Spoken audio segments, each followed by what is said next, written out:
රජරට ගොවි ජනපදවලින් හඳුනා ගැනුණු වකුගඩු රෝගයට කෘෂි රසායන ද්‍රව්‍යවල අඩංගු ඇතැම් රසායනික සංඝටක හේතුකාරක වන බවට තොරතුරු පසුගිය කාලයේ අවස්ථා කිහිපයකදී අද දෙරණ අනාවරණය කළා. ඒ සම්බන්ධයෙන් මෙරට පර්යේෂණ කණ්ඩායම් දීර්ඝකාලීනව කරුණු සොයා බලන අතරවාරයේ ලෝක සෞඛ්‍ය සංවිධානය සිදු කළ පර්යේෂණයේ පිටු 154කින් යුත් අවසන් වාර්තාවද මේ වන විට නිකුත් කර තිබෙනවා.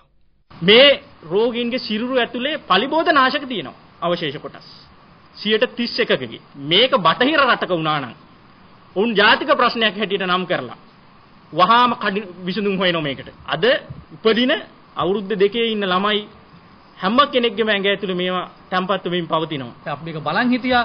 ඒගොල්ලෝ අතුරු වාර්තාවක් විතරයි මේක තව පස්සට යමු කියලා. ඒගොල්ලෝ තව මාස 3යි කියලා අපි බලන් හිටියා. හරි දැන් ඇවිල්ලා තියෙන දැන් මොකද කරන්නේ? දැන් තියෙන්නේ ඒගොල්ලෝ කරන්නේ නැත්තම් මහජනයාත් එක්ක අපි තීන්දුව ගන්න වෙනවා. අපි ආණ්ඩුවට කියන්නේ අපි කම්පැනි එක හැප්පෙනවා, නිලධාරීන් එක හැප්පෙනවා. ආණ්ඩුව අත පුච්ච ගන්න එන්න එපා කියලා. මෙහිදී මාධ්‍යවල හැසිරීම සම්බන්ධයෙන්ද පූජ්‍ය අතුරලියේ රතන හිමියන් අදහස් පළ කළා. සමහර ඉලෙක්ට්‍රොනික මාධ්‍යම මේවා කතා කරන්නේම නැහැ. ගොළු වෙලා ඉන්නේ. පාර්ලිමේන්තු විවාද කරත් පාර්ලිමේන්තු විවාදයක් පළ වෙන්නේ නැහැ ඒවයි. දෙරණ මේ වෙලාවේ අපි වෙනුවෙන් පෙනී ඉන්නවා. මම කියන්නේ ඒකම ඇති කියලා අපට. ඒතර අනිත් නාලිකාවලත් හුලම් බහි විබේන.